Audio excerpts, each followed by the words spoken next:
मैं कब से कह रहा हूँ मेरा कार इंश्योरेंस कर दो। एक हफ्ते से ऊपर हो गया, मैं अपने उस एजेंट को फॉलो कर रहा हूँ, बट वो कार इंश्योरेंस के फेवर में है ही नहीं। पता नहीं वो आ ही नहीं रहा करने के लिए इंश्योरेंस।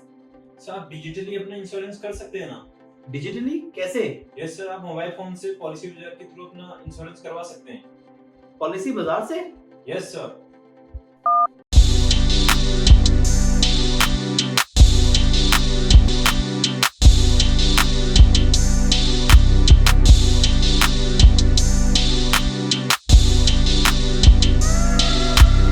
हाय, मैं हूं मोहित कुंजाल फ्रॉम directorsinvestments.com।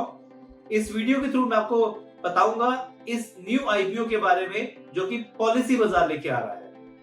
पॉलिसी बाजार एक ऑनलाइन डिजिटल इंश्योरेंस प्लेटफॉर्म है जिसका मार्केट शेयर अगर आप सुनेंगे तो आप हैरान हो जाएंगे। 93%। अगर इंडिया में 100 ऑनलाइन पॉलिसी बिकती है तो उसमें से 93 पॉलिसी बाजार से होती है। ये डाटा है फाइनेंशियल ईयर 2019-2020 का। पॉलिसी बाजार अपना एक आईपीओ लेके आ रहा है। इसका आईपीओ साइज है 6018 करोड़ रुपए का, जिसमें से फ्रेश इशू है 3750 करोड़ का एंड ऑफर फॉर सेल है 2268 करोड़ रुपए का। इसकी जो पेरेंट कंपनी है वो है पीबी फिनटेक। पीबी फिनटेक के मेन ऑपरेशंस फाइनेंशियल सेगमेंट में दो है, एक है पॉलिसी बाजार और एक है पैसा बाजार।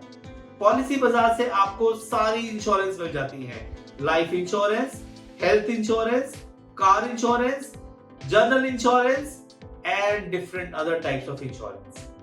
पैसा बाजार से आपको लेंडिंग के ऊपर एडवांटेज मिलते हैं। हाउएवर इस वीडियो के थ्रू मैं आपको बताऊंगा पॉलिसी बाजार के आईपीओ के बारे में। पॉलिसी बाजार के आईपीओ की ग्रोथ जानने से पहले आप ये देखिए कि ये इंडस्ट्री, ऑनलाइन इंश्योरेंस इंडस्ट्री का ग्रोथ पोटेंशियल कैसा है। कुछ डाटा शेयर करता हूं आपको। India is the 10th largest life insurance premium company in the world. इसका जो लाइफ इंश्योरेंस प्रीमियम है वो है 76 billion USD as per the financial year 19-20। अगर हम इंश्योरेंस ओवरऑल काउंट करें जिसमें से life insurance, health insurance and other insurances होते हैं, तो इंडिया का जो इंश्योरेंस प्रीमियम है वो है 104 बिलियन डॉलर, जिसमें से लाइफ इंश्योरेंस भी है, जनरल इंश्योरेंस भी है and all other types of insurance. एक और इंपॉर्टेंट पॉइंट, ये insurance industry as a whole is growing at 17.8% CAGR। अगर हम इसी ग्रोथ ट्रेंड को फॉलो करें तो फाइनेंशियल ईयर 2029-30 तक इसका जो ग्रोथ होगा वो होगा 520 billion dollars of premium collection every year by India.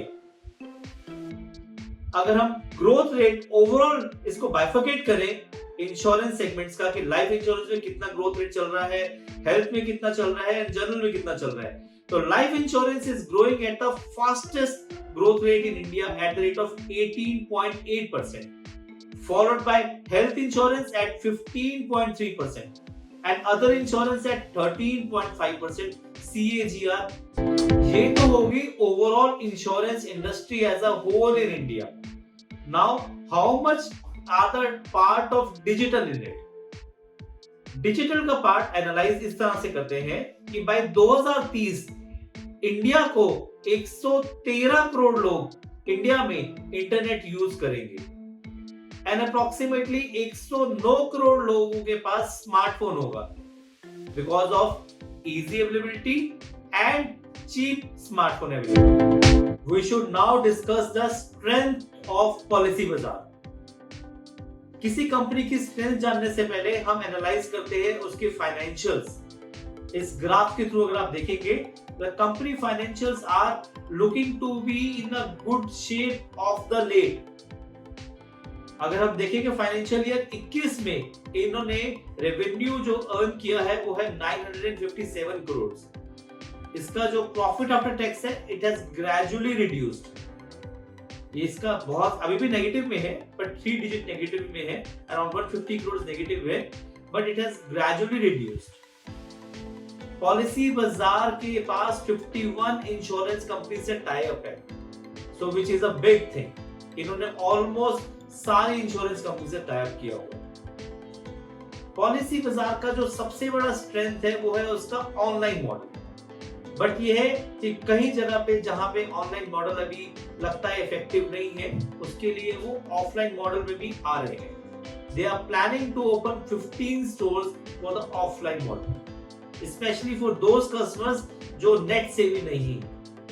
उस सेगमेंट को कैटर करने के लिए they are coming with an offline segment, which itself is a good strength कि वो डाइवर्सिफाई कर रहे हैं। एक और इम्पोर्टेंट पॉइंट है कि बहुत सारी गवर्नमेंट स्कीम्स है, ये गवर्नमेंट स्कीम्स ऑलरेडी मेंशन्ड है यहाँ पे।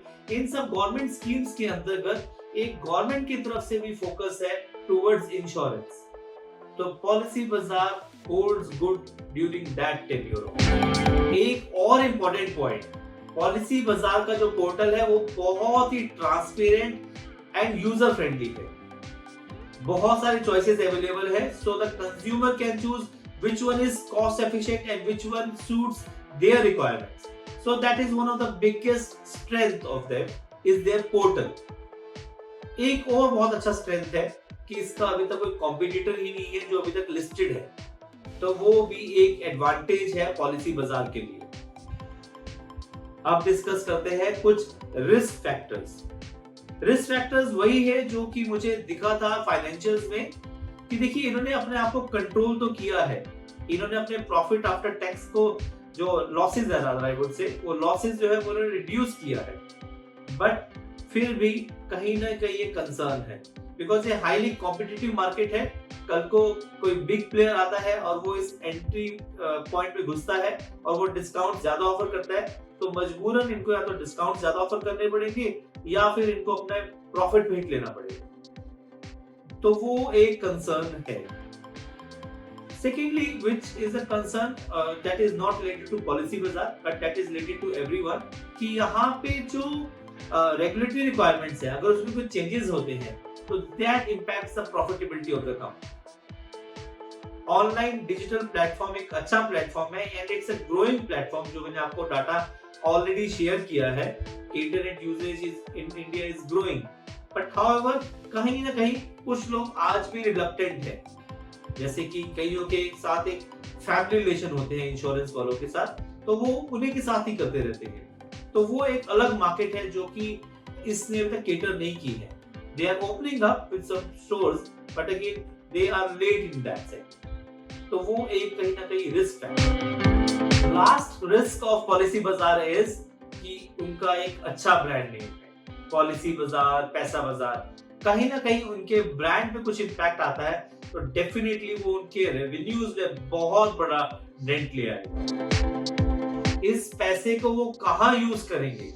इस पैसे को वो यूज करेंगे for expansion of their business, specially overseas market and definitely for general corporate purpose. So इसका मतलब ये लोन रीपे नहीं कर रहे हैं, जो कि एक बहुत ही बड़ा एडवांटेज है, which means the money utilized by this particular IPO is for the expansion of the company, which itself indicates yes, this is a good IPO.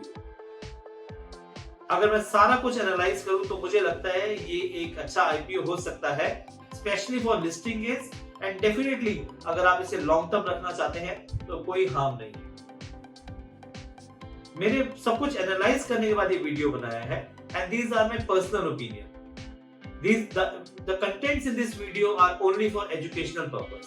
अगर आपको लगता है कि इस IPO में इन्वेस्ट नहीं करना या करना है, ये आपका अपना डिसीजन रहेगा। इन सब सोशल मीडिया लिंक से भी आप मेरे को फॉलो कर सकते हैं।